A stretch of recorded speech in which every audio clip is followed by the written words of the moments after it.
పన్నీర్ అంటే అందరికీ చాలా ఇష్టమండి, ముఖ్యంగా వెజిటేరియన్ లవర్స్కి. కానీ మసాలా వల్ల కడుపులో మంట వస్తుందని చాలామంది తినడం మానేస్తారు. అలాంటి వారి కోసం చాలా రుచిగా మసాలాలు ఏమీ లేకుండా గోంగూరలో పులుపుని ఉల్లిపాయ పర్ఫెక్ట్గా బ్యాలెన్స్ చేస్తూ ఎంతో టేస్టీగా గోంగూర పన్నీర్ రెసిపీ ఎలా చేయాలో ఈ వీడియోలో చూద్దాం. Welcome back to my channel LWD Vlogs life without diabetes. ముందుగా 200 గ్రామ్స్ పన్నీర్ తీసుకోండి. వాటర్లో పన్నీర్ని రెండు వైపులా పన్నీర్ డిస్టర్బ్ అవ్వకుండా నిదానంగా క్లీన్ చేయండి. ఇప్పుడు పన్నీర్ చిన్న చిన్న క్యూబ్స్ లాగా కట్ చేసుకోండి. పన్నీర్ కటింగ్ అనేది ఆప్షనల్ అండి, మీకు నచ్చిన సైజులో కట్ చేసుకోవచ్చు. ఇక్కడ నేను ఈ సైజులో కట్ చేసుకున్నా. ఇప్పుడు కడాయిలో ఆయిల్ వేసుకొని కొన్ని మెంతులు, ఒక 3 వెల్లుల్లి రబ్బలు వేసి మంచి వాసన వచ్చేంత వరకు మీడియం ఫ్లేమ్లో ఫ్రై చేయండి. ఇవి ఖచ్చితంగా ఫ్రై చేసుకోండి, కర్రీకి మంచి ఫ్లేవర్ వస్తుంది. ఇప్పుడు ఒక పెద్ద ఉల్లిపాయ ఈ విధంగా చీలుకల్లాగా కట్ చేసి ఫ్రై చేయండి. ఇక్కడ మీరు గుర్తుంచుకోవాల్సింది ఏంటంటే, ఉల్లిపాయ ఎక్కువ వేస్తే తీపి వచ్చేస్తుంది, తక్కువైతే పులుపు ఎక్కువైపోతుంది. కాబట్టి ఒక మీడియం సైజు ఉల్లిపాయ కట్ చేసి వేసుకోండి. ఉల్లిపాయ ఫ్రై అయిన తర్వాత ఒక 3 పచ్చిమిర్చి చీలుకలు కూడా వేసి మంచిగా ఫ్రై చేసుకోండి.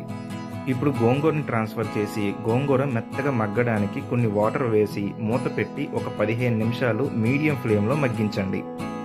ఈ రెసిపీలో కారం అనేది ఎక్కడ వాడరండి, కేవలం పచ్చిమిర్చి నుంచి మాత్రమే కారం అనేది రావాలి.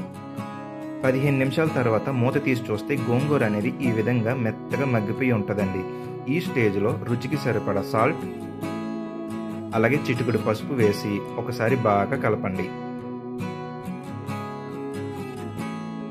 ఇప్పుడు పప్పు కొడుకుతో అయినా లేకపోతే పొటాటో స్మాషర్తో అయినా వీలైనంత వరకు ఈ గోంగూరని మెత్తగా మెదపండి. మిక్సీలో మాత్రం వేయకండి, మరీ పేస్ట్ లాగా అయిపోతుంది. గోంగూరని బాగా మెదిపిన తర్వాత కొంచెం వాటర్ వేసి ఒకసారి కలిపి పన్నీర్ క్యూబ్స్ని ట్రాన్స్ఫర్ చేసేయండి. ఇక్కడ పన్నీర్ని మనం ఫ్రై చేయలేదు కాబట్టి చాలా నిదానంగా నెమ్మదిగా కలపండి, లేకపోతే పన్నీర్ మొత్తం ముక్కలు ముక్కలుగా అయిపోతుంది. ఇప్పుడు మూత పెట్టి ఇంకొక 15 నిమిషాలు లో ఫ్లేమ్లో మగ్గిస్తే మన గోంగూర పన్నీర్ అనేది రెడీ అయిపోయినట్లే. ఒక్కసారి సాల్ట్ చెక్ చేసుకొని ఏమైనా తక్కువైందనిపిస్తే ఇక్కడ అడ్జస్ట్ చేసుకోవచ్చు. ఇప్పుడు ఈ రెసిపీకి ఇంకా మంచి టేస్ట్ రావడానికి మనం ఖచ్చితంగా తాలింపు అనేది పెట్టుకోవాలండి. దానికోసం ఒక స్పూన్ జీరా, ఒక స్పూన్ ఆవాలు, ఒక స్పూన్ మినపప్పు, ఎండుమిర్చి, కరివేపాకు బాగా ఫ్రై అయిన తర్వాత మనం ముందుగా రెడీ చేసి పక్కన పెట్టుకున్న గోంగూర పన్నీర్ని ఇందులోకి ట్రాన్స్ఫర్ చేయండి. ట్రాన్స్ఫర్ చేసి ఇంకొక 5 నిమిషాలు లో ఫ్లేమ్లో మగ్గిస్తే ఎంతో టేస్టీగా గోంగూర పన్నీర్ మసాలా లేకుండా రెడీ అయిపోయినట్లేనండి.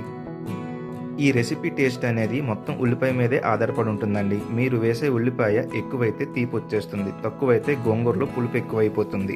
కాబట్టి ఒక పెద్ద ఉల్లిపాయ సరిపోతుంది, అంతకు మించి వేయకండి. అంతే అండి, మసాలా అవసరం లేకుండా గోంగూర పన్నీర్ కర్రీ ఎలా చేయాలో చూశారు కదా. ఈ రెసిపీ ప్రిపేర్ చేయడం చాలా ఈజీ, టేస్ట్లో చాలా రిచ్గా ఉంటుంది. ఈ వీడియో కానీ మీకు నచ్చితే లైక్ చేయండి, షేర్ చేయండి, సబ్స్క్రైబ్ చేయండి. మరో ఇంట్రెస్టింగ్ వీడియోతో మళ్ళీ కలుసుకోవచ్చు. Thank you.